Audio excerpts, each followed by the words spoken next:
Si Franco Villanueva ay isang kilalang corporate lawyer na halos buong buhay inialay sa kanyang karera.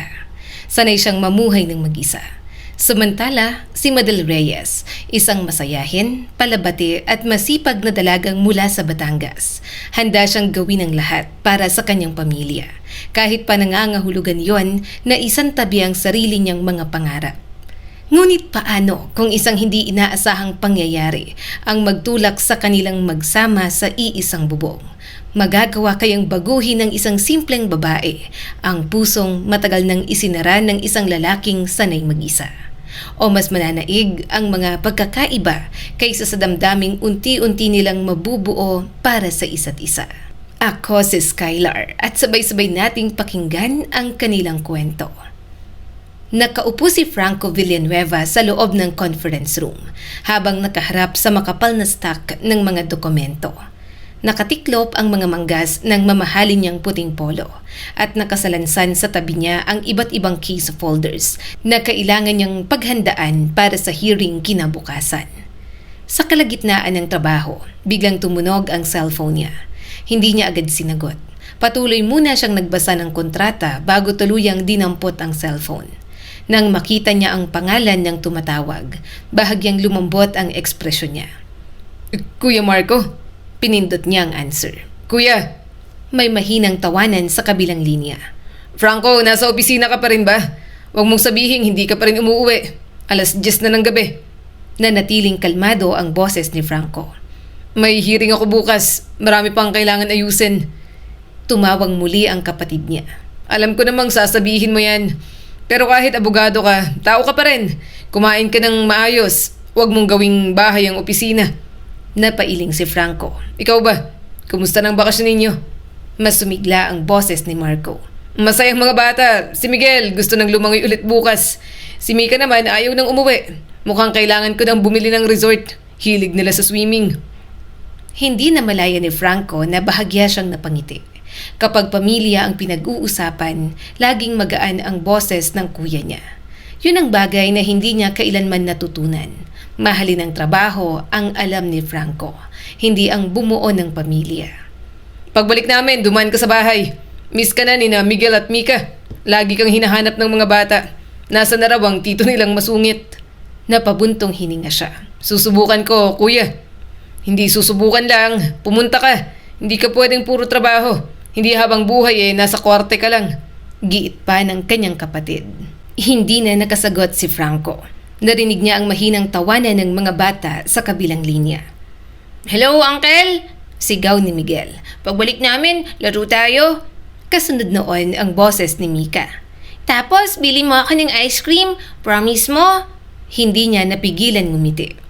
Oo na." Ilang segundo lamang ang usapan bago muling kinuha ni Marco ang cellphone. "Sige na, mahaba pang biyahe namin bukas pa uwi. Magpahinga ka na rin. Kita tayo. Ingat kayo." Mahigit 2:00 na ng madaling araw nang matapos si Franco sa opisina. Paglabas ng building, halos wala nang sasakyan sa kalsada. Tahimik ang buong paligid. Habang binubuksan niya ang kotse, muling tumunog ang cellphone niya. Hindi pamilyar ang numero, pero sinagot niya pa rin. "Hello? Who's this?" "Attorney Franco Villanueva?" "Speaking." Sagot niya agad. Sandaling natahimik ang nasa kabilang linya. Biglang kumabog ang dibdib ni Franco. May kakaibang kaba na unti-unting gumagapang sa sikmura niya. "Ako po si Police Captain Ramos. Nagkaroon ng malaking aksidente. May mga nasawi at kasama sa aksidente ang kapatid mong si Marco Villanueva. Pakipunta po agad sa ospital." Parang huminto ang oras habang nakikinig siya sa mga impormasyong sinasabi sa kanya. Hindi niya matanggap ang mga salitang kanyang naririnig. "Imposible," usal ni Franco pagkababa ng tawag. Kaninang gabi lamang ay kausap niya ang kanyang kuya. Narinig niya pa ang tawanan ni na Miguel at Mika. "Paano mangyayaring... Hindi maaaring mangyari yun." Nagmamadali siyang sumakay ng sasakyan. Halos hindi niya maalala kung paano siya nakarating sa ospital. Pagpasok niya sa emergency entrance, sinalubong agad siya ng ilang pulis at iginiya. "Nasaan sila?" tanong ni Franco. "Sumunod na lang po kayo." Tahimik siyang naglakad. Pakiramdam niya'y napakabigat ng bawat hakbang. Nang dalhin siya sa morgue, bumungad sa kanya ang kapatid at sister-in-law na wala ng buhay. Hindi, bumagsak agad ang mga luha niya. Kuya, nanatili lang siyang nakatayo habang unti-unting lumalabo ang paligid. Sanay siyang humarap sa pagkatalo sa korte. Sanay siyang mawala ng kaso, pero hindi siya handa na mawala ng pamilya. Lumabas siya roon dahil patuloy lang ang kanyang emosyon. Maya-maya'y inilapit sa kanya ang 2 batang nakabalot sa kumot. Parehong nanginginig at namumugto ang mga mata. "Uncle!" tawag ni Miguel. Nakaligtas sila sa aksidente. Nakaupo sila sa bandang likod. Nakita nila kung paano naipit ang mga magulang nila. Mahinang sabi ng pulis sa kanya. Mahigpit na yakap ni Miguel ang maliit nitong kapatid. Tulala si Mika at iyak lamang ng iyak. Napalunok si Franco. Hindi niya alam ang sasabihin sa mga ito. Hindi niya alam kung paano ipapaliwanag sa 2 batang yon ang nangyari. Lumapit si Mika at mahina nitong hinila ang manggas niya. "Nasaan po sina mommy at daddy? Buhay pa po ba sila? Nagamot po ba sila ng mga doktor?" Pakiramdam ni Franco ay may kung anong dumurog sa dibdib niya. Lumuhod siya upang mapantayan ang taas ng mga bata. Umiling siya. Hindi na. Wala ng parents nyo. Pasensya na. Muling umiyak ang kanyang mga pamangkin. Mahigpit lamang niyang niyakap ang 2. Lumipas ang ilang araw, natapos ang burol, natapos ang libing. Wala nang ibang mag-aalaga sa mga bata kung hindi siya. Ang iba nilang kapatid, may kanya-kanya na ring pamilya. Siya lang ang capable na alagaan ang mga pamangkin niya kay Marco. Kaya lang may mga gustong maghabol sa ibang tito at tita nila dahil maraming mana ang 2 bata. "Hindi pwede si Franco ang magpalaki sa mga bata. Wala nga yung oras sa sarili niya eh," saad ng kanyang tita. "Mas mabuti siguro sa amin na lang tumira sina Miguel at Mika. May pamilya na kami. Abogado si Franco. Lagi yang wala sa bahay." Hindi siya sumagot. Hindi niya kailangan ipagtanggol ang sarili. Alam niyang tama ang sinasabi ng mga ito.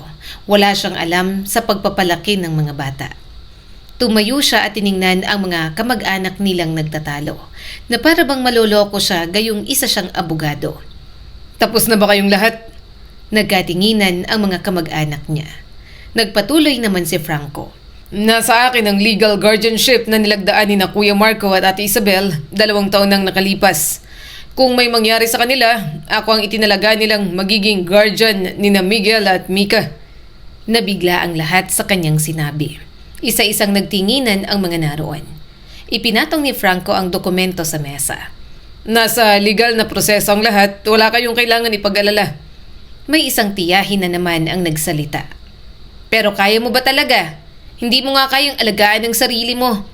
Napabuntong hininga si Franco. Kayo, ano bang balak nyo kaya nyo aalagaan ang mga bata? Para ba makinabang sa mga naiwan ni na Ate Isabela at Kuya Marco? Nanahimik ang mga ito. Hindi naman siya mangmang. Mga kamag-anak niya ang mga ito pero hindi ibig sabihin ay magbubulag-bulagan siya sa layunin ng bawat isa. Hindi tatalikuran ni Franco ang huling habilin ng kapatid niya. Tiningnan niya ang pinto kung saan naghihintay sina Miguel at Mika sa labas. Tahimik lamang ang 2 bata, walang imik at hindi na masaya gaya ng dati. At doon niya tuluyang naunawaan na mula sa araw na yon, hindi na lamang siya abogado. Kailangan niyang maging tahanan ng 2 batang wala nang mauuwian. Saan nyo gustong kumain? Tanong ni Franco sa mga ito.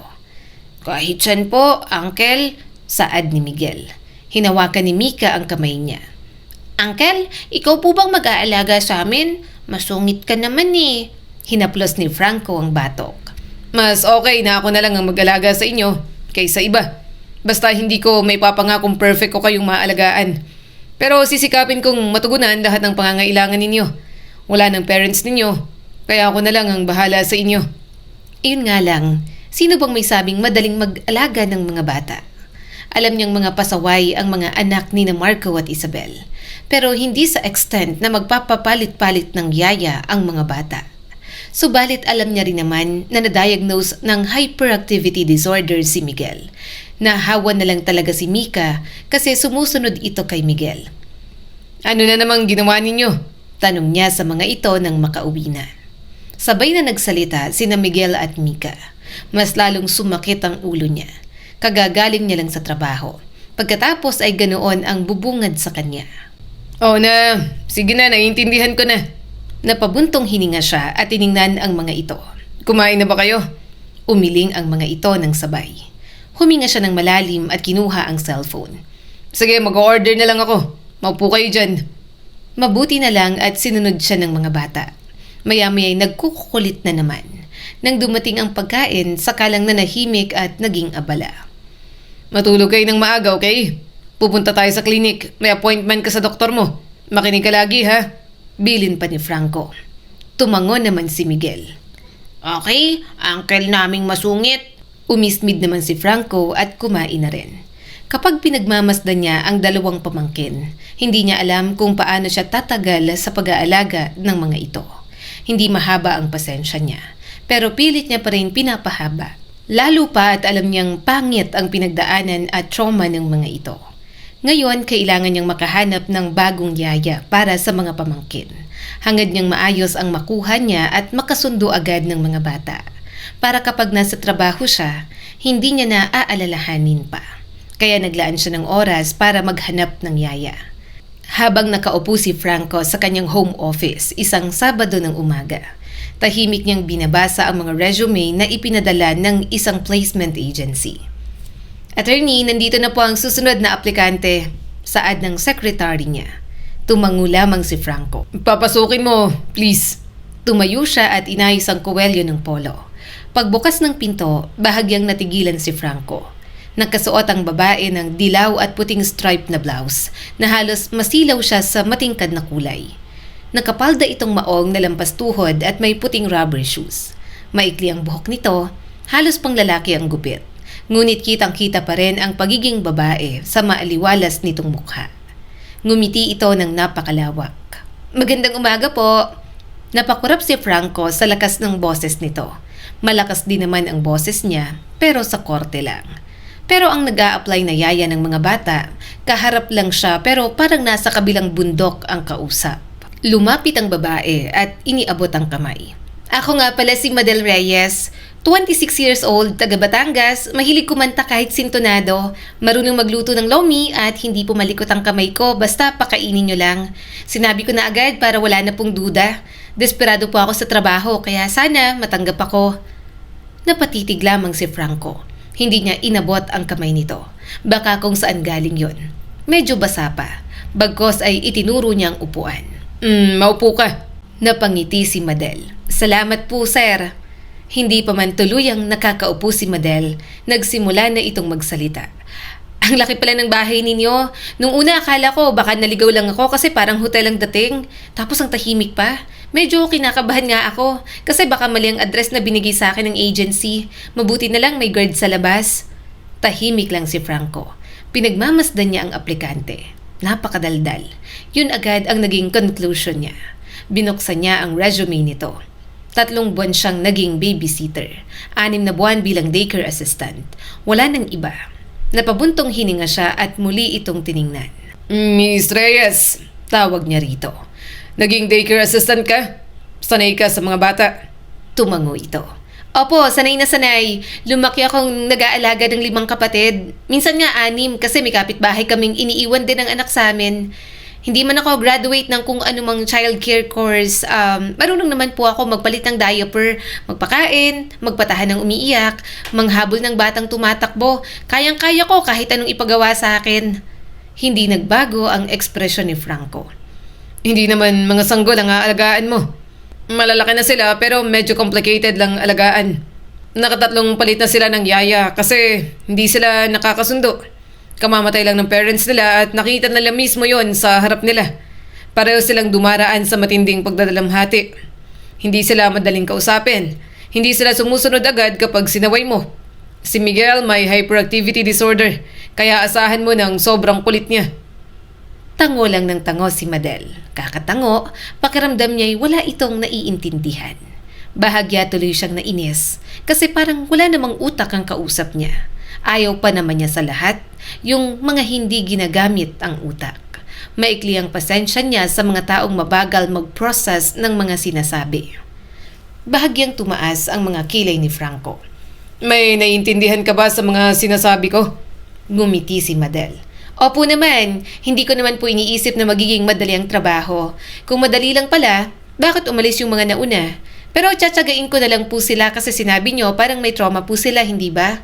Yung isa naman po sobrang likot kasi may diagnosis na hyperactivity disorder. Naintindihan ko naman po, sir. Sandaling natahimik si Franco. Hindi niya inaasahan ang sagot nito.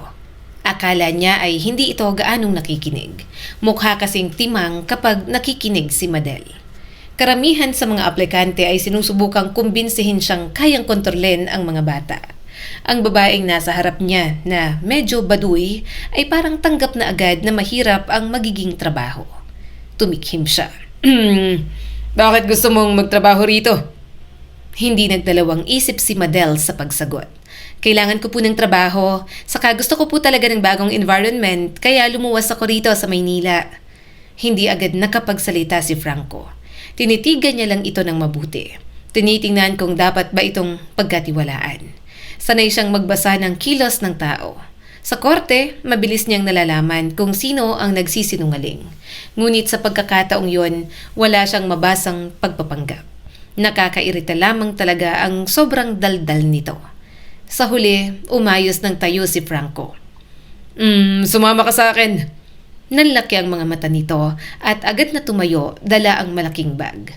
Tahimik silang naglakad papunta sa isang silid. Nasa sofa si Miguel habang naglalaro. Hindi man lamang sila nilingon. Sa kabilang sulok naman ay si Mika. Tahimik itong nagkukulay sa isang coloring book. Huminto si Franco at sinulyapan si Madel. Ngayon natin malalaman kung gaano ka tatagal. Natawa ito bigla. Aha, anong ibig sabihin yan, sir? Banta ba yan? Humakbang si Madel. Bahagyang kumunot ang noo niya nang paunti-unti itong sumilip sa pinto. Ilang segundo muna nitong pinagmasdan ang magkapatid. Pagkatapos ay ngumiti at umayos ng tayo. Hello, ako si Ate Madel. Ako magiging bagong yaya ninyo. Isang hello naman dyan. Napahawak si Franco sa tenga. Nakakarindi ang bibig ni Madel. Gayunpaman, mukhang kaya nito ang mga bata, kaya bibigyan niya muna ng chance. Hindi gumalaw si Miguel. Pagkaraan ng ilang segundo ay nagsalita ito. Alis ka rin naman. Huwag ka nang magpakilala. Tahimik na pinagmasdan ni Franco ang mga pamangkin. Naiisip niyang nahihirapan magtiwala sa ibang tao ang mga anak ng kuya niya. Kaya kung makuha ni Madel ang loob ng dalawa, tataasan niya talaga ang sahod nito. Tumango si Madel kay Miguel. Possible, baka umalis nga ako. O baka ikaw ang magsabi sa uncle mo na paalisin ako. Pero habang nandito pa ako, sayang naman kung hindi tayo magpapakilala sa isa't isa. Napakunot na o si Miguel, para bang hindi nito inaasahan ang ganoong sagot. Lumipat naman si Madel kay Mika. Hi! Bati ni Madel. Ako si Ate Madel. Umupo lamang ito sa sahig ng may kaunting distansya. Hindi pinilit ang pamangkin niya. Makalipas ang halos 1 minuto ay nagsalita si Mika nang hindi tumitingin. Pink? Napangiti si Madel. Pink pa ang gusto mong color? Nako, paborito ka rin ng pink nung maliit ako. Hanggang ngayon nga gusto ko pa rin. Pero baka pagtawanan ako kapag puro pink ang suot ko araw-araw. Eto, pink. Nakangiting iniabot ni Madel ang kahon ng crayons. Naiinis na hinablot ni Mika yon. Huwag mong hawakan ang gamit ko. Hindi kita mama. Bulalas ni Mika. Napakagatlabi si Madel. Pasensya na. Mama mo lang bang humahawak ng gamit mo? Pasensya na ulit. Hindi na mauulit. Hindi na ako hahawak ng gamit nang hindi nagpapaalam. Napatitig si Franco. Hindi pa ito tagumpay. Alam niyang napakalayo pa ng tatahakin. Pero at least, mukhang may isang tao na hindi agad tatalikuran ang 2 batang sugatan. Madel, halika na. Tawag ni Franco. Agad na tumayo si Madel. Nagpaalam na ito sa mga bata. Nang makalabas sila, dinala niya ito sa magiging kwarto nito. Ito ang magiging kwarto mo. Nanlaki ang mga mata ni Madel at namangha sa kwarto. Wow, may aircon? Ibig bang sabihin, tanggap na ako, sir? Napakamot siya sa sentido. Hindi naman kita dadalhin dito kung hindi, di ba? Napangiti ng malawak si Madel at agad na hinila ang gamit nito paloob. Nasagi pa siya ng malaki nitong bag na maraming himulmol. Maraming salamat, sir. Huwag po kayo mag-alala. Aayusin ko pong trabaho ko. Ang gagawin mo rito, hindi lang basta yaya ng mga bata. Wala akong katulong so technically magiging kasambahay at cook na rin. Hindi naman masyadong makalat dito. Simula lang nang mapadpad sina Miguel at Mika, kaya mostly mga kalat lang nila ang lilinisin mo. Maghahatid ka sa school, magsusundo, maghahanda ng pagkain nila. May driver sila, si Mang Tonyo. Naglilinis siya sa labas kaya huwag mo nang alalahanin. Pwede rin na siya ang pamalengkehin mo. Mataas ang sahod mo pero may increase kapag nakita kong naging maayos kang yaya sa mga pamangkin ko. Makikita ko naman yan kasi oobserbahan kita. Tumango-tango naman si Madel. Okay po, sir. Wala pong problema. Asahan niyo po gagawin ko ng maayos ang trabaho ko. Matagal niya itong tinitigan. May mga guhit sa taas ng pisngi nito kapag ngumingiti. Halos hindi na makita ang mga mata dahil kasabay na tumatawa ang mga mata. Napailing na lang siya. Sa isip niya, maganda sana na cute kaso timang kung tingnan si Madel. Sige, magpahinga ka na muna. Sambit ni Franco. Bukas, magsisimula ka na. Okay po. Aalis na sana siya, pero muli itong nagsalita. Sir, pwede kayang mangialam na sa kusina? Gutom na kasi ako, sir. Kagabi pa akong walang kaing matino. Puro manilang ang pinapapak ko. Lumingon naman si Franco. Napatingin siya sa tiyan nito. Okay. Maghalongkat ka ng pwede mong makain doon. Napangiti agad ito. Thank you po, sir. Lumipas ang mga araw. Mukhang okay naman na yaya ng mga bata si Madel. Nakikita ni Franco na kaya nitong mag-timing sa maganda o pangit na mga mood ng mga pamangkin niya. Tahimik ang buong bahay ng gabing yon. Pagod na pagod si Franco nang ihinto niya ang sasakyan sa garahe. Halos 9:00 na ng gabi.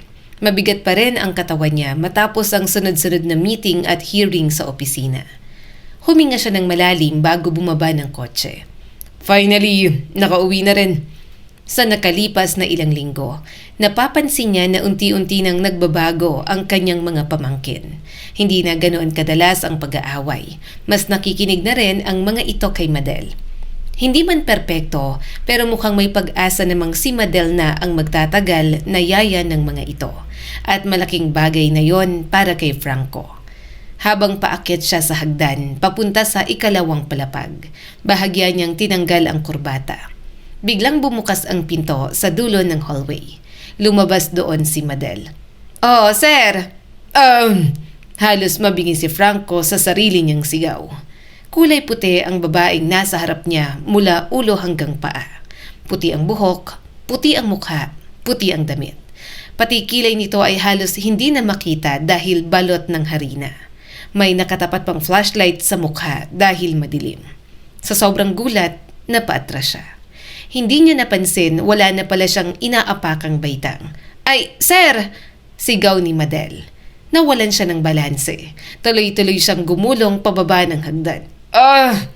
Malakas ang pagkakabagsak niya sa sahig. Isang matinding kirot ang agad na sumaksak sa kaliwang braso niya. Pakiramdam niya'y may nabaling buto. Napangiwi siya. Sir! Napatakbo si Madel pababa. Si Mang Tonyo napalabas din nang marinig ang sigaw niya. Attorney, Diyos ko! Ano hubang nangyari? Mabilis na lumapit ang mga ito sa kanya. Napapikit si Franco sa tindi ng sakit. Mang Tonyo, ospital. Mukhang nabalian ako. Opo, attorney. Ihahanda ko ng sasakyan. Lumuhod si Madel sa tabi niya. Sir, pasensya na ho. Hindi ko po sinasadya. Hindi siya agad nakasagot. Pagmulat niya ng mata, mukha pa rin itong puno ng harina ang unang bumungad sa kanya. Napangiwi si Franco. Bakit ba kasi mukhang espasol? Napakurap si Madel. Pasensya na ho talaga, sir. Napapikit si Franco. Ano bang itsura yan? Mukha kang multo. Ang dilim at ang tahimik ng bahay. Sino sa tingin mo ang hindi magugulat? Maya-maya'y bumalik na si Mang Tonyo. Maingat siyang inalalayan ng mga ito. Habang naglalakad palabas, napapailing pa rin si Franco. Tahimik ang loob ng ospital. Matapos ang x-ray, lumapit ang orthopedic doctor. Attorney Villanueva, good thing na simpleng fracture lang ito. Kailangan pong lagyan ng casts. Ilang linggo? Tanong ni Franco. Around 6 weeks? Napapikit na lang siya. 6 weeks. Tapos dalawa tong may pilay sa akin. Ibig sabihin, mahihirapan siyang magtrabaho. Mahihirapan siyang magsulat at magmaneho. Mukhang mas dadami ang trabaho ng sekretary niya kapag kailangan talagang gawin ang trabaho. Saka paano siya haharap sa korte at mga hearing na naka-armsling ang dalawa niyang braso. Napabuntong hininga na lang si Franco. Mukhang mapapalive siya ng wala sa oras. Habang nilalagyan siya ng casts, tahimik lang siyang nakatingin sa kisame. Nang makauwi, nanatili muna siya sa sala. Sa gilid ng paningin niya ay nakatayo si Madel at halatang guilty. Paulit-ulit nitong kinakagat ang labi. Paulit-ulit ding pinipisil ang sariling daliri. Sir, hindi siya tumingin. Galit po ba kayo? Nanahimik muna si Franco. Pagkatapos ay napabuntong hininga. Hindi ko lang maintindihan bakit ganun ang itsura mo. Napayuko si Madel. Sorry po, hindi ko po sinasadya.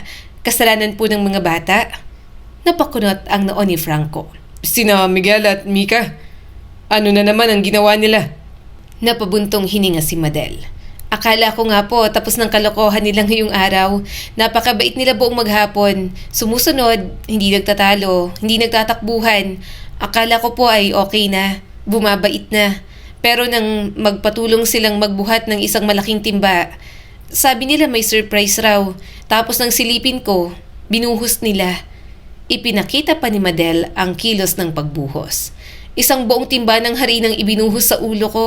Sabi pa nila para raw akong manok na kailangan i-breadings. Nanlaki ang mga mata ni Franco. Biglang sumakit ang kanyang ulo sa mga pamangkin niyang pasaway.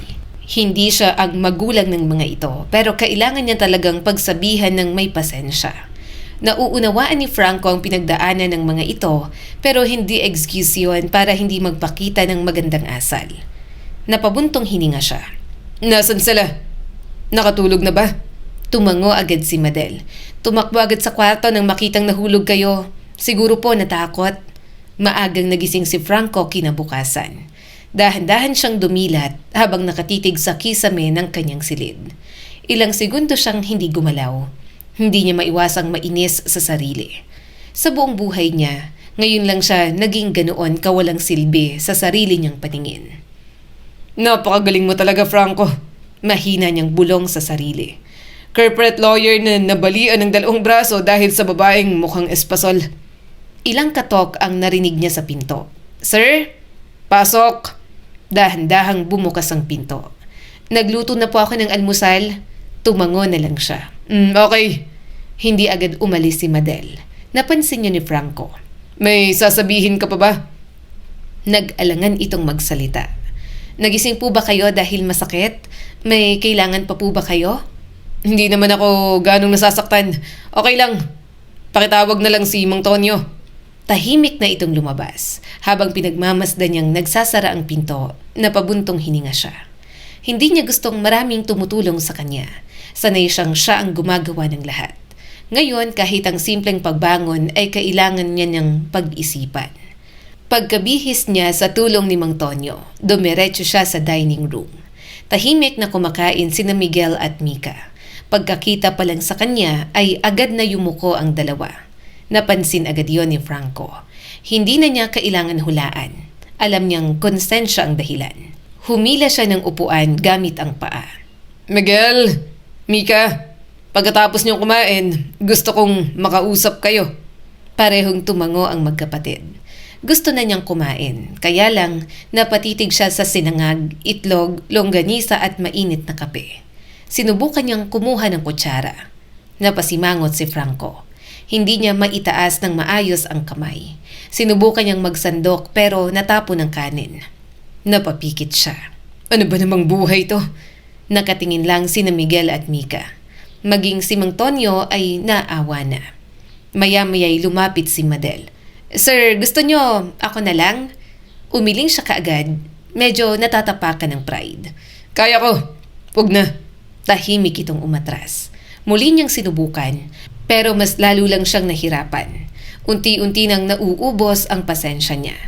Napabuntong hininga sa bandang huli si Franco. Okay, fine. Help me. Napangiti si Madel. Patulong na po kayo. Napailing siya. Wala naman akong choice. Lumapit si Madel, dala ang kutsarang may pagkain. Sir, nga.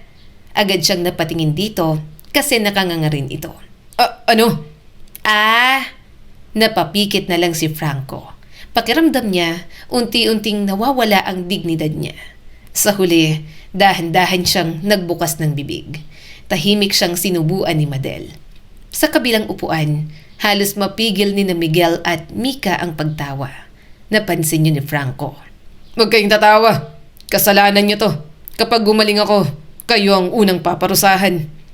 Tumatawa ang mga pamangkin niya. Okay po, Uncle. Basta gumaling ka. Saad ni Mika. Hindi na niya napigilang mapangiti ng bahagya. Tahimik na nilang tinapos ang pagkain. Maya-maya ay dinala niya ang dalawa sa sala. Naupo siya sa sofa habang nasa harapan niya ang dalawang bata. Hindi niya gustong sigawan ang mga ito. Hindi rin niya gustong takutin. Mas gusto niyang maintindihan kung bakit ginagawa yon ng mga pamangkin niya. Huminga muna siya ng malalim. Bakit niyo ginawa yun kay Ate Madel ninyo? Nanahimik ang magkapatid. Nagkatinginan pa ang dalawa. Muling nagsalita si Franco. Hindi ako galit. Gusto ko lang maintindihan. Kailangan nating pag-usapan ito. Kaya sabihin niyo ang totoo. Napayuko si Miguel. Ayaw po namin kayo, Ate Madel. Napakunot ang noo ni Franco. Bakit? Kasi Ngumuso si Mika at tumingin sa kanya. aalis din naman siya. Natatakot kaming masanay. Tapos iiwan din kami. Parang may kumurot sa dibdib ni Franco. Alam niyang attention seeker ang mga ito, lalo na si Miguel. Pero hindi niya agad naisip ang dahilang yon. Sa isip niya, hindi pala simpleng pangungulit ang ginagawa ng mga bata. Takot ang mga pamangkin ni Franco. Takot maiwan ulit ang mga ito. Huminga siya ng malalim. Mabait naman si Ate Madel ninyo. Wala naman siyang ginagawang masama sa inyo. Mas matyaga pa nga siya kaysa sa mga naunang yaya. Hindi ba ninyo napapansin yon? Listen to me.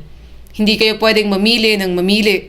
Sa buhay, may mga taong dumarating at may mga taong umaalis. Ganun talaga. Wala tayong magagawa. Kapag lahat ng tao ay tinataboy ninyo, baka dumating ang araw na wala nang gustong mag-alaga sa inyo. Hindi lahat ng tao ay kasing haba ng pasensya ni Ate Madel ninyo. Tahimik na nakinig ang dalawa. Maya-may nagsalita si Miguel. Parang kayo lang po. Ikaw din naman, Uncle. Napilitan lang alagaan kami. Ramdam po namin. Hindi naman po talaga ninyo kami gusto. Kung buhay pa si Mama at Papa, siguro hindi naman po kami titira rito. Hindi makapagsalita si Franco. Pakiramdam niya ay unti-unting bumibigat ang dibdib niya. Napabuntong hininga siya. Ano ba kasi ang dapat niyang gawin? Wala siyang ideya. Hindi niya alam. Hindi totoo yan. Sabi niya pa sa mga ito. Parehong napatingin ang magkapatid. Hindi ko kayo inaalagaan dahil napipilitan ako. Kung napipilitan lang ako, hindi ko ipaglalaban ang guardianship ninyo. Hindi ko hahayaang kunin kayo ng ibang kamag-anak natin. Hindi ko rin sisikaping matutunan ang lahat ng ito. Hindi ko lang talaga alam kung paano maging magulang. Single ako at walang asawa at mga anak. Hindi ko alam kung paano magpalaki ng bata. Walang nagturo sa akin. Napayuko siya sandali. Pero sinusubukan ko naman araw-araw kahit nahihirapan ako o nagkakamali. Hindi ako perpektong uncle para sa inyo. Baka nga umiiwas ako at mas inabala ang sarili ko sa trabaho. Kinuha ko kayo ng yaya para may ibang mag-aalaga sa inyo. Pero hindi ko kayo pababayaan. Yun lang ang may papangako ko.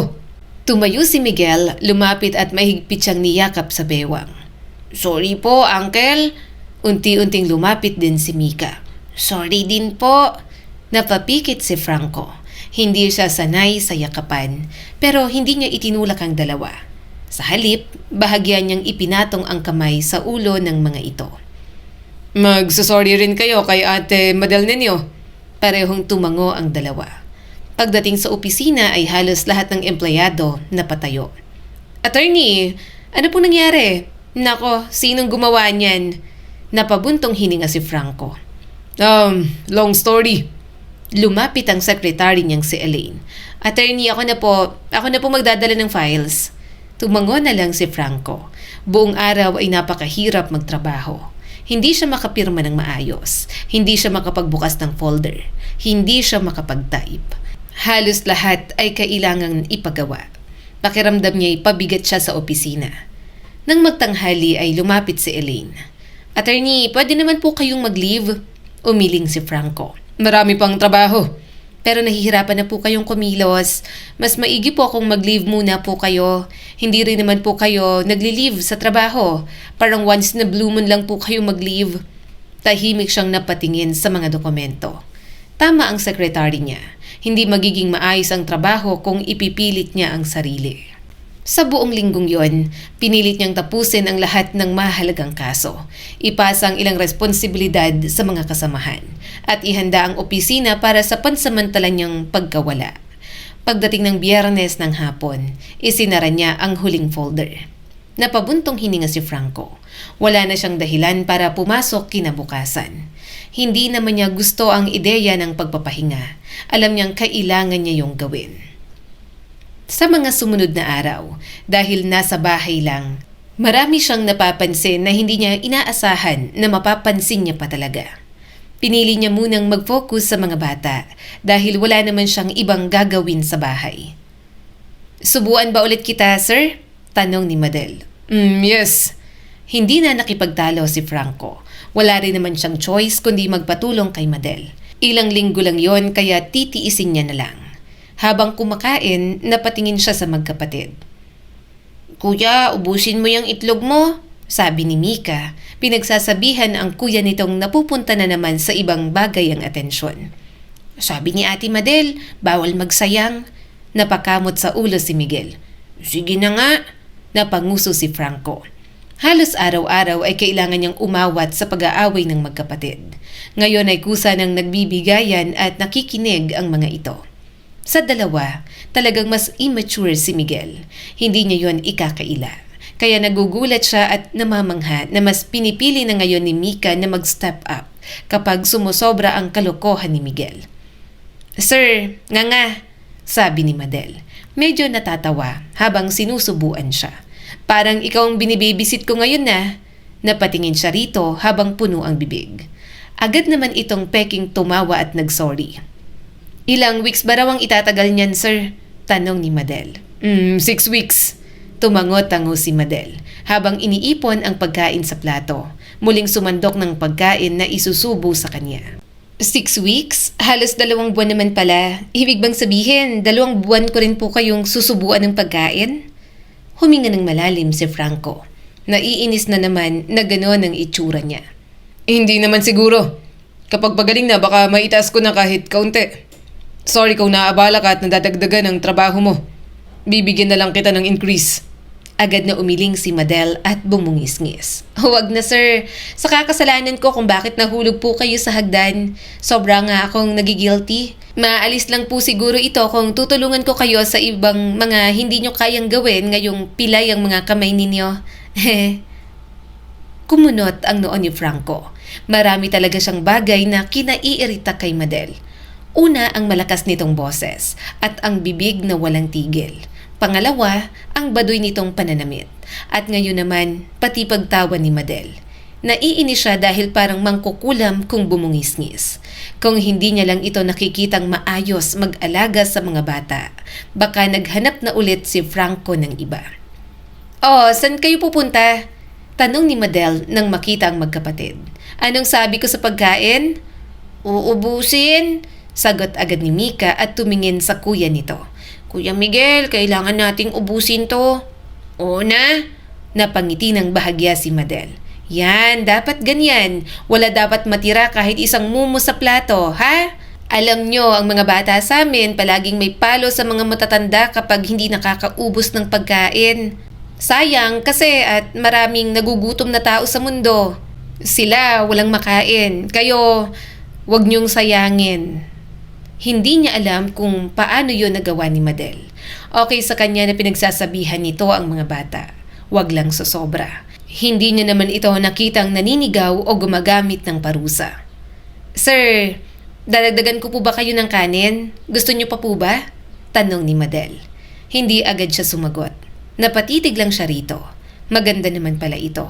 Matangos ang ilong, manipis ang mga labi, at brown ang mga matang sobrang expressive kahit medyo singkit. Nang mapansin ni Madel ang titig niya ay napahinto ito. May dumi po ba ako sa mukha? Napakurap si Franco at umiwas ng tingin. Oh, wala. Bakit po ganyan kayong makatingin? Inayos-ayos dito ang mukha, pati na ang buhok na panlalaki na may bright pink na headband. Tumikim siya. Tinitingnan ko lang kung bakit nakikinig sa'yo ang dalawang yan. May ginawa ka. Napangiti si Madel. Ako rin nga po nagugulat minsan. Siguro nakatulong na kinausap ninyo sila. Gusto lang naman nila ng atensyon, sir. Bahagya siyang natigilan. Alam naman yun ni Franco at ramdam niya. Hindi niya lang gaanong maibigay. Lalo pa at pamangkin niya lang naman ang mga ito. Baka masanay ng sobra. Wala ng mga magulang ng mga bata. Nangako siyang aalagaan ang mga ito, pero tuturuan niya rin maging matatag at kayanin ang sarili. Kasi yun naman talagang dapat. Balang araw, lalaki ang mga ito at magkakaroon ng kanya-kanyang mga buhay. Mabuti at hindi mo sila sinisigawan. Saad ni Franco. Tipid itong napangiti. Hindi rin po kasi ako lumaking gusto ang sigawan. Mas gusto kong paulit-ulit silang kausapin hanggang sa matandaan nila. Saka gano'n naman po yun, di ba? Kapag may taong paulit-ulit kang inuunawa, darating din yung araw na maiisip niyang unawain ka rin. Saka ano naman pong karapatan kong sigawan sila. Baka mawalan ako ng trabaho, di ba? Maya-maya'y nagligpit na si Madel. Kumain ka na, Madel. Saad ni Franco. Tumango naman ito. Opo sir. Anong gusto niyo po sa tanghalian? Anong ulam? Ikaw na ang bahala. Bumalik na ulit sa paglalaro ang mga bata. Siya naman ay abala sa kanyang iPad habang nakaupo sa kanyang kama. Iniisip niyang bigyan ng short vacation ang mga bata sa next weekend. Wala namang pasok at holiday pa ang kasunod. Mas magandang makabanding niya ang mga pamangkin. Mukhang namimiss na ng mga ito ang beach. Mag-enjoy ang mga bata sa bakasyon. Mukhang ako lang ang hindi. Naiinis niyang tiningnan ang mga braso. Napabuntong hininga na lang siya. Ang hirap kumilos. Isasama ko na lang siguro si Mang Tonyo at Madel. Ideal sa kanya na kumuha ng private nurse. Kaya lang, saglit lang naman siyang ganoon. Sina Mang Tonyo o Madel na lang ang bibigyan niya ng increase sa pagtulong sa kanya. Sa sumunod na araw, ganun pa rin ang nangyari. Tinulungan pa rin siya ni Madel na kumain. Medyo nagmamadali lang dahil may pasok ang mga bata. Late itong nagising kaya late nang nakapag-asikaso. Kayong dalawa, bilisan nyo na dyan! Saad ni Madel at nagmamadaling sinalansan ang mga baon sa lunchbox. Napatingin si Madel sa kanya. Wait lang sir, tutulungan kitang kumain. Tapusin ko lang muna ang mga kailangan ni na Miguel at Mika. Tumango na lang si Franco. Napapakagat labi habang pinagmamasdan si Madel. Parang siyang nahihirapan sa mga ginagawa nito. Gayunpaman, kahit natataranta, maaliwalas pa rin ang mukha nito at palagi pa ring nakangiti. Ate Madel, ayoko po ng ganyang ipit. Reklamo ni Mika. Gusto ko po yung parang pang princess. Sumagot naman agad si Madel. Mika, nagmamadali na kasi tayo. Lagyan na lang kita ng maraming hair clip para maganda pa rin. Mukha ka namang princess kahit ano pang ayos ng buhok mo. Bahagyang napapangiti si Franco habang pinagmamasdan ng mga ito. Mukhang komportable na sina Mika at Miguel kay Madel. Wala na siguro siyang dapat pang ipag-alala. Nagsimula ng kumain ang mga bata. Lumapit naman agad sa kanya si Madel. Ikaw naman sir, asikasuhin na kita. Higop ka muna ng kape? Tumango na si Franco. Yes. Pagkatapos siyang pahigupin ng kape, pinagpalaman siya nito ng tinapay. Sinubuan siya ng maayos. Mabilis naman ang panguya ni Franco. Nang sa gayon ay mabilis din siyang matapos. Kakamadali, muntik nang mabulunan si Franco. Agad siyang tiningnan ni Madel at hinimas ang kanyang likod. Sir, ayos ka lang? Bakit naman kasi nagmamadali? Namumula na si Franco sa kakaubo. Nahihiya ako sa'yo. Ang dami mo nang ginagawa. Susubuan mo pa ako ng pagkain. Naiisip ko tuloy na kumuha na lang siguro ng private nurse. Wag na. Pinunasan pa ni Madel ang bibig niya at muli siyang sinubuan.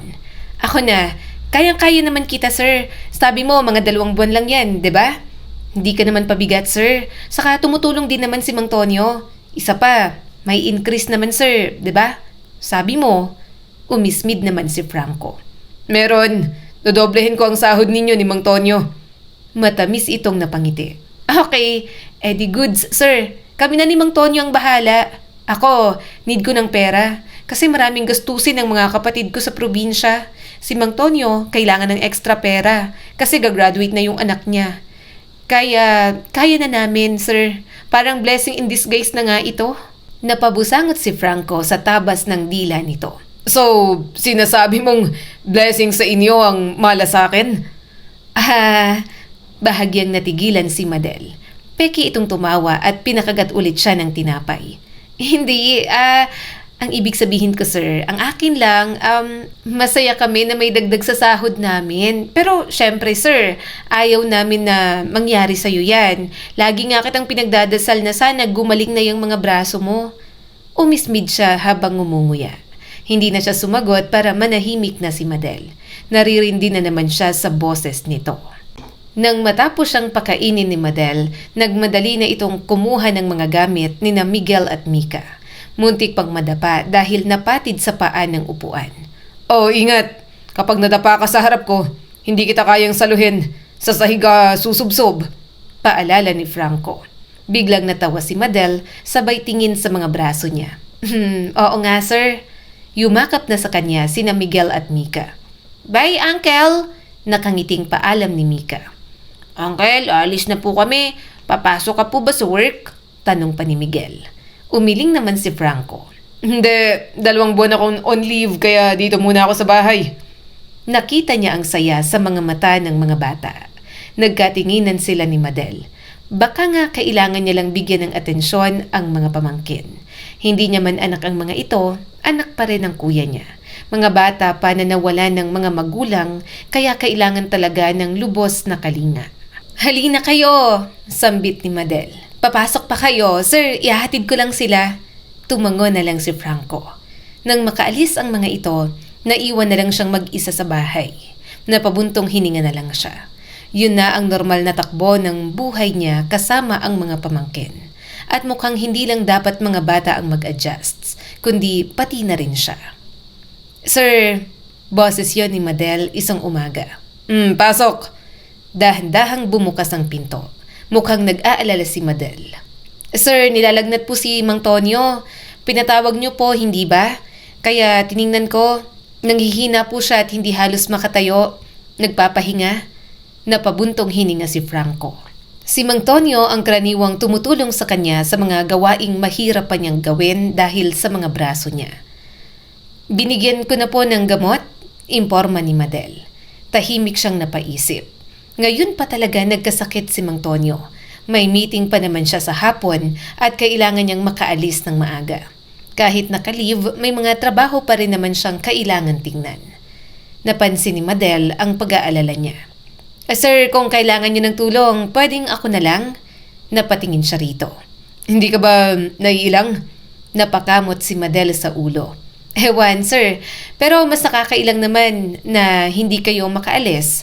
Sa kabalang araw, gusto ko po talagang makapunta sa Canada para maging caregiver doon. Wala naman pong mali siya sa akin ng mga ganyan. Sa amin, may inalagaan akong matanda. Nagpalit ng diaper at kung ano-ano. Wala namang kaso sa akin. Napailing si Franco. Hindi siya sanay na makita ng iba ang katawan niya. Lalo na at babae, kahit lalaki pa siya. Pero ano bang magagawa niya ngayon? Hindi siya makakaalis kung walang tutulong sa kanya na mag-asikaso. Okay, fine. Pagpayag ni Franco. Kaya niya namang maligo. Pero dahil sa mga braso, may mga parte siyang hindi makukuskos. Kaya si Madel nakasuot ng sleep mask habang kinukuskos ang likod at mga binti niya. Baka tinatanggal mo ng sleep mask mo dyan, ha? Tanong ni Franco. Medyo natatawang may babaeng nagkukuskos ng katawan niya. Hindi tanggi agad ni Madel. Bumaba sa binti ang pagkukuskus nito. Sabihan mo ako kapag may mali na. Oo, wag dyan. Pigil agad ni Franco. Huminga na lang ng malalim si Madel. Parang mali na nakapiring ako. Mahihirapan tayo dito, sir. Ayos lang naman sa akin na makita ko ang katawan mo. Wala naman pong mali siya sa akin. Ilang beses na po akong nakakita ng hubad na katawan kasi may mga inaalagaan akong may sakit. Walang mali siya sa'yo pero sa akin meron. So bilisan mo na dyan. Kahit hindi niya ito type, baduy at hindi kaakit-akit, babae pa rin si Madel. Wala pang nakakakita sa kanya ng ganoon bukod sa mga naging girlfriend niya sa nakaraan. Mahirap na, paano kung pagnasaan siya ni Madel? Pagkatapos maligo, hindi pa sila natapos. Inabutan siya ni Madel ng mga damit. Tinulungan siyang magsuot ng pants. Nang nasa polo na, nagtanggal na ito ng sleep mask. Hirap na kasi ito na bihisan siya. Bihisan mo na ako. Bakit nakatulala ka dyan? Nakangising tanong ni Franco. Napalunok ng maraming beses si Madel at kinuha ang polo niya. Eto na nga sir, eto na. Nagulat lang sa katawan ninyo. Mahina siyang tumawa sa pagiging honest nito. Bakit? Ano namang nakakagulat dito? Parang pang-model ng mga brief. Umawang ang bibig ni Franco sa gulat. Maya-maya'y malakas siyang napatawa. Nakakatawa ka rin pala, no? Totoo naman, sir. Yung katawan ninyo, katulad ng mga model sa Avon, yung mga nakabrief na may foam, mas lalo siyang humagalpak ng tawa. Hindi niya maalala kung kailan siya tumawa ng ganon. Si Madel talaga ang klase ng tao na ipapanalo ang sariling intrusive thoughts. Nagsimula pang magkwento. Alam ninyo, yung Avon na magazine, kasama sa childhood ko yun. Hilig umorder ni nanay, utang naman. Kapag naniningil tuloy, hindi harapin kasi walang pera. Tapos sa mga ganong magazine, uso yung kinukuskus, lalo na sa part na pabango kasi may amoy daw. Kapag kinukuskus naman, yung iba may amoy, yung iba pareho lang. Tumaas ang mga kilay ni Franco habang natatawa. Really? How about, ano nga ulit yun? Brief na may foam? Kinukuskus mo rin ba para amuyin? Nanlaki ang mga mata nito. Siyempre hindi. Bastos na yan, sir. Yung mga pabango lang saka mga lotion. Napailing na lang si Franco habang nakangiti. Kahit may pagkabadoy si Madel, hindi maikakailang nakakatawa talaga ito. Pagkatapos nitong maisara ang huling butones, umatras ito ng isang hakbang. Ayan, presentable na ulit ang abogado. Pagkatapos ng pag-aasikaso sa kanya ni Madel, umalis na siya ng bahay. Nag-book na lang si Franco ng sasakyan. Pagkarating sa office, medyo maayos ang mood niya dahil sa mga napag-usapan nila ni Madel. Sa mga sumunod na araw, dumating ang tawag mula sa travel resort na ilang linggo na niyang na-book. Naalala niyang ipinangako niya kina Miguel at Mika ang maikling bakasyon kaya kailangan niyang tuparin. Pagkababa ng tawag ay tinawag niya ang yaya ng mga ito. Madel, Bakit, sir? paunti-unti mong ihanda ang mga gamit ni na Miguel at Mika. Utos niya rito. Aalis tayo bukas. Pupunta tayo sa beach resort. Beach resort? Halos kumislap ang mga mata ni Madel. Talaga po ba, sir? Ilang araw? 3 days. Kasama ka. Kasama rin si Mang Tonyo kung okay nang pakiramdam niya. Hindi maitago ni Madel ang tuwa. Hala, excited na ako, sir. May pinipigil ng ngiti si Franco habang nakatingin dito. Parang bata kung matuwa si Madel. Sir, pwede po kaya akong magbikini? Napasimangot si Franco. Bakit mo pa ako tinatanong sa bagay na yan? Syempre, kasi kayo po ang employer ko. Baka sabihin nyo, bawal. Saka kasama natin ng mga bata. Yaya nila ako, magbabantay din ako. Napailing siya habang pilit pinipigil ang ngiti. Matanda ka na. Ikaw ang bahala sa isusuot mo. Basta komportable ka. Lalong lumawak ang ngiti ni Madel. Okay po. Salamat, sir. Dumating rin sa wakas ang araw ng kanilang maikling bakasyon. Matagal nang hindi nakakapagbakasyon si Franco. Sa totoo lang, hindi na niya halos maalala kung kailan ang huling pagkakataon na nagpunta siya sa isang resort para lang magpahinga. Karaniwan, kapag umaalis siya ng Maynila, may conference, hearing o business meeting siyang pinupuntahan. Ngayon lamang siya aalis na walang iniisip na trabaho. Habang inaayos niya ang relo sa kanyang pulso, narinig niya ang masayang tawanan ng 2 bata mula sa sala. Lo, Ate Madel, Natatawang bulalas ni Miguel. Napakunot na siya. Ano na naman kayang nangyayari? Lumabas siya ng kwarto. Paglingon niya sa sala, halos mapahinto siya sa paglalakad. Ano yan? Hindi niya na rin napigilan ng tawa. Saan kang festival pupunta? Nakasuot si Madel ng matingkad na dilaw na floral polo. May kulay rosas na manipis na cardigan na nakapatong, matingkad na birding shorts, orange na tsinelas, at napakalaking sombrerong halos matakpan na ang mukha nito. Mayroon pa itong makulay na sling bag na may maliliit na keychain na nakasabit sa gilid. Parang lahat ng kulay ay pinagsama-sama sa iisang tao. Nakangiti lang siya habang nakatitig. Hindi niya alam kung ano ang unang pupunahin. Hinawi niyang sombrero ng makulit na yaya ng mga bata. Hindi na makita ang mukha mo sa laki ng sombrero mo. Saan mo ba nabili yan? Biglang nagtawanan sina Miguel at Mika. Ate Madel, para kang Christmas tree. Natatawang sabi ni Mika. Mas makulay ko pa sa Christmas tree. Napahawak si Madel sa sombrero. Bakit nyo ba nilalait ang suot ko? Maganda kaya? Nanonood kasi ako ng travel vlog. Sabi nila dapat colorful kapag nasa beach. Lalo pang tumawa ang magkapatid. Napailing si Franco. Kahapon pa lamang ay nakita niyang masayang-masayang namili si Madel ng mga damit sa department store. Binigyan niya kasi ng bonus. Ilang beses pa itong humingi ng opinyon sa sales lady kung bagay ba rito ang iba't ibang kulay. Hindi niya maintindihan ang fashion sense nito, pero kitang-kita niyang masaya ito. Kaya hinayaan niya na lang sa kung ano ang gusto. Wala na bang mas makulay pa dyan? Tanong ni Franco. Sana ginawa mo na lang neon colors ang iba. Nahiya ka pa. Napangiti si Madel. Hala, neon green ang panty ko, sir. Gusto mong makita? Hinila niya pababa ang sombrero nito. Ewan ko sa'yo, Madel. Bahala ka na sa buhay mo. Tumikhim siya at pilit na pinapatigil ang sariling tawa. Tapos na ba ang lahat? Iniangat ng kaunti ni Madel ang sombrero. Opo, nakaimpake na po. Ready na rin po ang mga bata. Tumango siya at nagsimula ng maglakad. Okay, then let's go. Tulong si Madel at Mang Tonyo sa pagdadala ng mga gamit sa sasakyan. Habang pinagmamasdan si Madel, parang si Franco ang nahihirapan para sa yaya ng mga bata. Hindi naman siya makatulong dahil sa mga brasong pabigat. Kaya pa ba, Madel? Tanong ni Franco. Ngumiti ito at inangat ang sombrerong bumabagsak. Siyempre naman, sir. Hindi mo ba alam na kasing lakas ako ng kalabaw? Mahigit 2 oras ang biyahe. Halos buong oras ay nagkukwentuhan sina Madel, Mika at Miguel sa likod ng van. Paminsan-minsan ay naririnig niyang nagtuturo si Madel ng mga nakikita sa daan. Napailing na lang si Franco.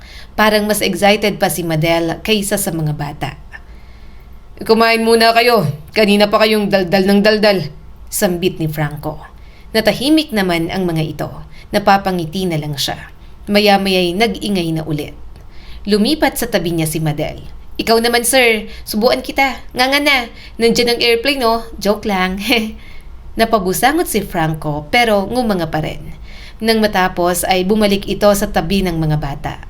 Hindi niya maintindihan kung paano ito nagagawang mag-excite sa mga simpleng bagay. Pero habang pinakikinggan niya ang tawanan ng tatlo, hindi niya namalayan gumagaan ang pakiramdam niya. Pagdating nila sa resort, agad na bumungad ang malawak na dagat. Wow! Sigaw agad ni Madel. Paraiso ba to? Marami akong nakitang dagat sa Batangas pero kakaibang ganda dito. Grabe, ang ganda! Napatingin ang ilang guests sa lakas ng boses nito. Napahilot na lang si Franco sa sentido. Madel, hinaan mo ng kaunti ang boses mo. Nakakahiya. Napapatingin sila sa'yo. Tinakpan agad ni Madel ang bibig. Sorry, na-excite lang, sir. Bumaba na silang tatlo. Iginiya sila ng staff sa villa na nabook niya na. Habang inaayos ni Mang Tonyo at ng mga bellboy ang mga bagahe, abala naman si Madel sa pagbabantay kina Miguel at Mika na halos tumakbo na papunta sa pool. Uncle, swimming na please. Pakiusap ni Miguel. Napangiti si Franco. Sandali, ayusin muna natin ang mga kailangan natin. Saka kumain na muna tayo. Nag-order na ako. Parating ng pagkain. Maluwag ang villa. May 3 kwarto, 1 sala at maliit na veranda na tanaw ang dagat. May sarili rin silang pool. Wow! Napapalakpak si Madel. Ang ganda pala talaga kapag nasa mamahaling resort ka. Napapangiti na lang siya sa mga reaksyon ng yaya ng mga bata. Maya-maya'y dumating na ang pagkain. Kumain na muna sila. Kaunti lang ang kinain ng mga bata dahil mas excited mag-swimming ang kaysa kumain.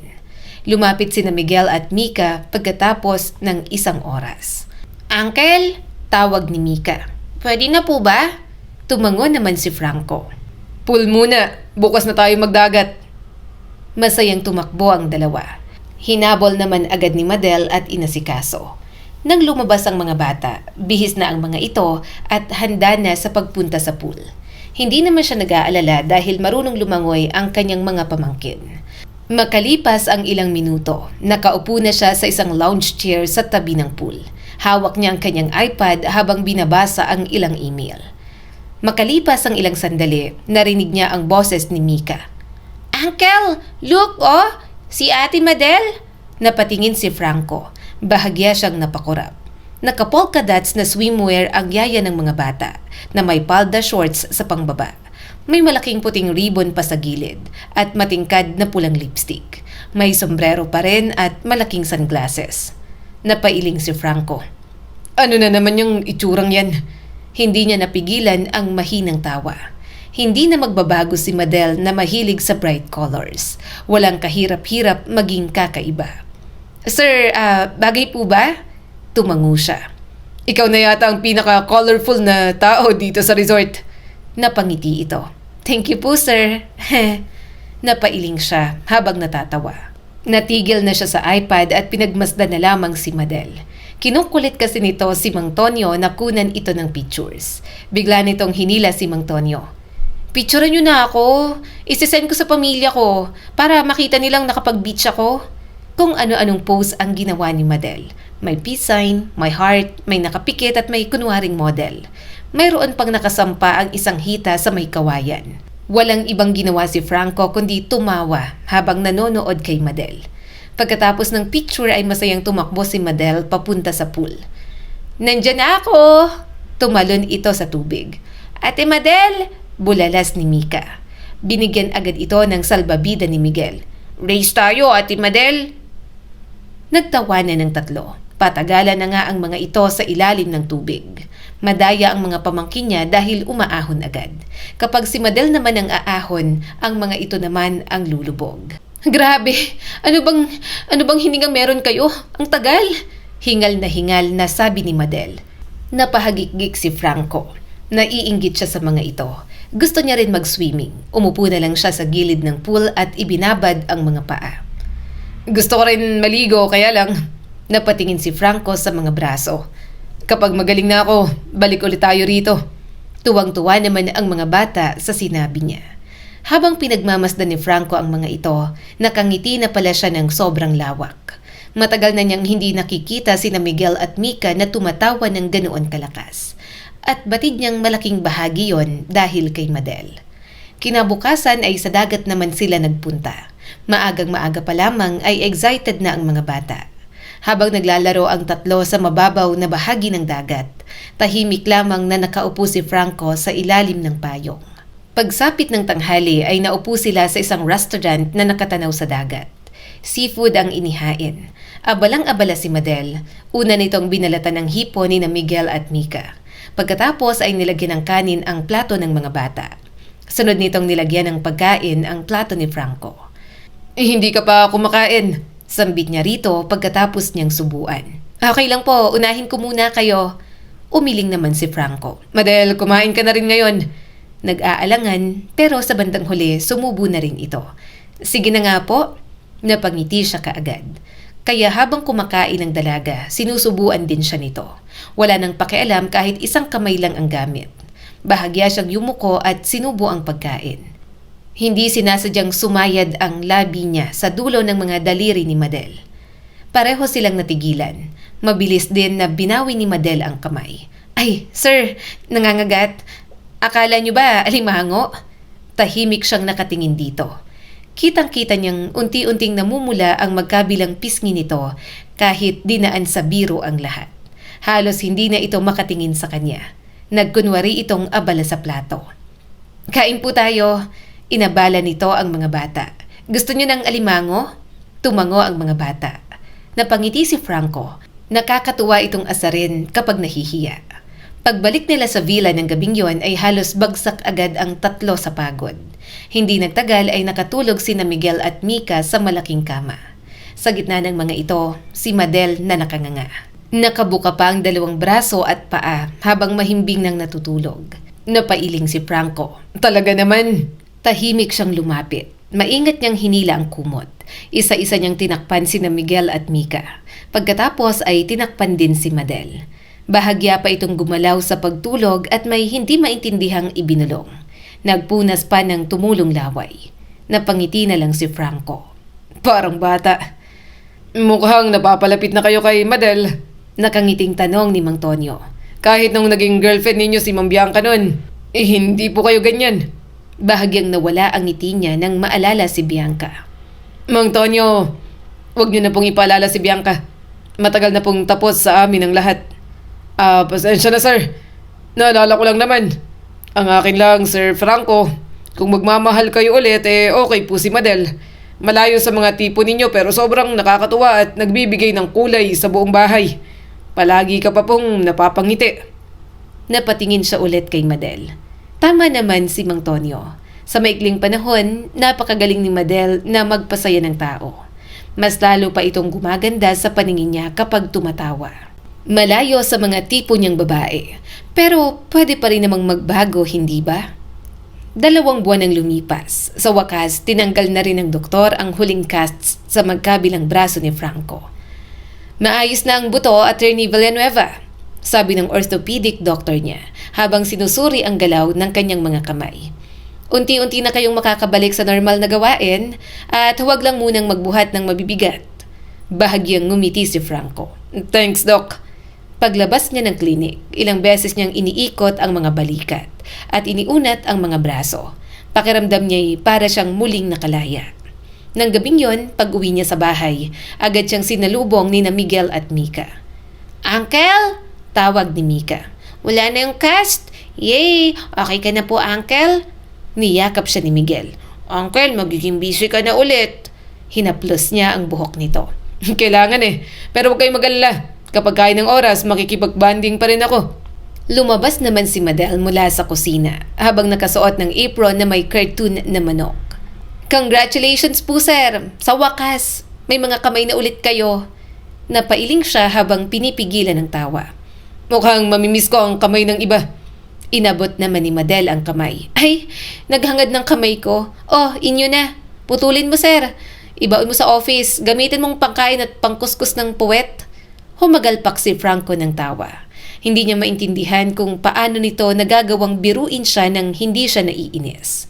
Kung dati ay maikli ang pasensya niya, ngayon ay tila mas madali na siyang mapangiti. Hindi na rin siya naririndi sa tawa nitong mangkukulam. Makalipas ang ilang araw, naging normal muli ang kanilang routine. Maagang bumabangon si Madel upang ihanda ang almusal ng mga bata. Kasabay noon ay naghahanda din ito ng baon para kay Franco. Nang dumating siya sa opisina, binuksan niyang lunchbox. Bahagya siyang natigilan. May maliliit na food picks na hugis bituin, oso at koneho na nakatusok sa mga piraso ng prutas at ulam. May maliit pang note. Good luck po sa work, sir. Huwag kalimutang kumain. Pinaghanda kita ng pagkain kaysa kamay ko ang kunin mo. Madel. Napangiti na lang siya. Ang cute. Ginawa naman akong bata. Napansin yon ng kanyang secretary. Wow, mukhang pagkain ng bata yung lunch ninyo, attorney. Mabilis niyang isinarang lunchbox. Sa pamangkin ka to. Nagkapalit siguro kami ng lunchbox. Nang makaalis ang sekretary niya, saka lang siya nagsimulang kumain. Habang kumakain, naisip ni Franco na hindi mahalaga kung pambata ang itsura ng baon. Masarap ang luto ni Madel. At higit sa lahat, may taong naglaan ng oras upang ihanda yon para sa kanya. Matagal na niyang hindi nararamdaman ang ganoong pag-aalaga. Nakakatuwa lang na nararamdaman niya yun ngayon. Isang hapon, matapos ang meeting sa ilang kliyente sa mall, napadaan siya sa department store. Habang naglalakad, may isang pares ng sapatos ang nakatawag ng kanyang pansin. Simple lang yon, puti at may maliit na floral embroidery sa gilid. Agad niyang naalala si Madel sa disenyong yon. Napangiti si Franco. Bagay sa kanya to. Bigla naman siyang natigilan. Bakit ko ba iniisip yon? Natural na siya na talaga ang kumukontra sa kanyang sarili. Hindi niya type si Madel. Ayaw niya rito ng una. Nakakairita at nakakarindi. Pero bakit parang biglang iba na ang ihip ng hangin? Yung mga bagay na kinaiinisan niya kay Madel, talagang nagugustuhan niya na. Napakagat na lang si Franco sa labi. Pakiramdam niya, wala na siyang pag-asang makaahon. Palubog na siya ng palubog sa simple at maingay na yaya ng pamangkin niya. Ilang minuto pa siyang nakipagtalo sa sarili. Pero sa bandang huli, tuluyan na siyang lumapit sa sales lady. Miss, available ba to? Yes sir, ano po bang size ang kailangan ninyo? Doon lang niya naisip na hindi niya alam ang sukat ng paa ni Madel. Napabuntong hininga si Franco at kinuha ang cellphone. Tumawag siya rito at makalipas ang ilang ring ay sumagot ang masiglang boses sa kabilang linya. Hello sir, ano po yon? Napakamot siya sa batok. Magtatanong lang, anong size ng sapatos mo? Tahimik ang kabilang linya bago muling nagsalita si Madel. Hala, bakit niyo po tinatanong? Huwag ka ng maraming tanong, sabihin mo na lang. Napatawa si Madel at halatang excited. Size 8 po sir. Pagkababa niya ng tawag, agad niyang binili ang sapatos. Napapangiti pa siya habang pinapabalot yon. Ang alam lang niya, gusto niyang makita ang ngiti ni Madel. Kinagabihan, pag uwi niya sa bahay ay iniabot niya ang paper bag. Ano po ito? Para sa'yo. Nanlaki ang mga mata ni Madel. Ha? Talaga po? Dahan-dahan itong binuksan ng kahon. Halos kumislap ang mga mata nito sa tuwa. Ang ganda sir! Para talaga sa akin? Tumango si Franco at umaliwalas ang mukha. Parang nawala ang pagod sa buong maghapong trabaho. Subukan mo. Mabilis nitong isinuot ang sapatos. Sakto lang at bagay sa mga paa nito. Napapalakpak ito sa sobrang saya. Kasha! Sabi na Kaya mo pala ako tinanong ng size ko, sir. Maraming salamat po. Una ko po itong bagong sapatos na regalo. Napatingin lang si Franco rito. Hindi niya inaasahang ganun kalaki ang magiging reaksyon nito. Isang pares lang yon ng sapatos. Ngunit para kay Madel, parang napakalaking biyaya ang ibinigay niya. Kaya lang, ang masaya niyang mood agad na naputol kinabukasan. Pagkarating niya sa opisina ay agad siyang sinalubong ng sekretarya. Attorney, may naghihintay po sa inyo. Matagal na po siyang nandito. Pinapasok ko po gaya ng dati. Kumunot ang noo ni Franco. Ano? Pagbukas niya ng pinto ng opisina, napahinto siya. Nakatayo sa harap ng bintana ang isang babaeng matagal na niyang hindi nakita. Dahan-dahan itong lumingon. Hi, Franco! Umawang ang kanyang bibig. Bigla niyang naalala kung paano siya nito hindi sinipot sa simbahan sa araw ng kasal nila. Sobra siyang napahiya noong araw na yon at hindi na alam ang ihaharap sa mga bisita. Simula ng araw na yon, mas pinili niya na lamang magpakasubsob sa trabaho para naman madali para sa kanya na makalimot agad. Anong ginagawa mo rito? Seryoso niyang tanong. Mahina itong ngumiti sa kanya. Gusto kitang makausap. Wala na tayong dapat pag-usapan. Pagkatapos ng mga ginawa mo sa akin, sa tingin mo ba may dapat pa tayong pag-usapan? Nagtangkang lumapit sa kanya si Bianca, pero agad siyang umatras. Please, pakinggan mo lang ako. Hindi, Bianca. Umalis ka na. Napayuko ang dati niyang kasintahan. Natakot lang ako noon, na-pressure ako. Pakiramdam ko hindi pa ako handang mag-asawa. Pero araw-araw kong pinagsisisihan ang ginawa ko. Alam kong nasaktan kita. Hindi ako sumipot, but it doesn't mean that I don't love you. Nahiya lang akong magpakita sa'yo dahil sa mga ginawa ko. At pakiramdam ko kailangan natin ng space pareho. Tahimik lang siyang nakatingin. Hindi na galit ang nangingibabaw, kundi ang sakit na minsang halos sumira sa kanya. Alam mo ba kung anong ginawa mo sa akin? Hindi sapat ang sorry. Franco, bigla siyang niyakap ni Bianca. Mahal pa rin kita. Sorry, I'm sorry, babawi ako sa'yo. Maingat ngunit mariin niya itong inalis sa pagkakayakap. Tama na. Wala ka ng lugar sa buhay ko. Umalis ka na. Naghiwalay na tayo the moment na hindi ka sumipot sa kasal natin. Matagal na tayong tapos, Bianca. Franco, hindi pa rin ako titigil. Desperadong sabi ni Bianca. Mahal pa rin kita. Hindi ako agad susuko. Gagawin ko ang lahat para bumalik ka sa akin. Hindi na lang niya ito pinansin. Kasi para sa kanya, imposible na yon. At doon niya unang inamin sa sarili na hindi na ang nakaraan ang hinahanap ng puso niya. May iba na itong gustong uwian at nasa babaeng nagbibigay ngayon ng kulay sa kanyang buhay. Bianca, mag-aaksaya ka lang ng oras. Wala ka na sa akin. May iba na akong mahal at salamat. Kasi kung hindi mo ako iniwan, hindi ko marirealize na may mas maganda pa palang darating. Umawang ang bibig ni Bianca. Halatang nasaktan ito sa mga sinabi niya. Pero wala na siyang pakialam. Sinaktan din naman siya nito sa mga ginawa nito sa kanya noon. Kaya wala nang rason para balikan niya pa si Bianca. Kinagabihan, umuwi na si Franco. Pagbukas pa lamang niya ng pinto ay agad siyang sinalubong ng amoy ng bagong map at lemon-scented na floor cleaner. Napangiti si Franco. Mukhang abala na naman si Madel. Narinig niya ang mahinang pagkanta nito mula sa sala ng kantang Makawasak Puso, mga kantang tipikal na naririnig sa drama. Bigla itong huminto nang makita siya. "Ay, sir! Kayo pala!" Napailing siya habang naglalakad papunta sa sala. Bumungad sa kanya si Madel na nakatali ang medyo humahaba ng buhok. Nakasuot ng lumang oversized t-shirt at jogging pants. May tela itong hawak habang pinupunasan ang ibabaw ng center table. Sa tabi nito ay nakakalat ang mga laruan ni na Miguel at Mika. Mukhang kakalinis lamang ng dalaga. Napatingin siya sa orasan. 6:00 na ng gabi. "Good evening, sir. Pasensya na po. Nalate ako sa paglilinis." Napabuntong hininga si Madel. "Ang kulit po kasi ng mga pamangkin nyo. Umangat ng mga buhok ko." Natatawa si Franco habang nakatingin sa dalaga. Masaya siyang nakikinig habang nagkakwento ng kung ano-ano si Madel. Puro reklamo pero may mga katatawa na naman kasama ang mga bata. "Siya nga pala, sir. Kain na."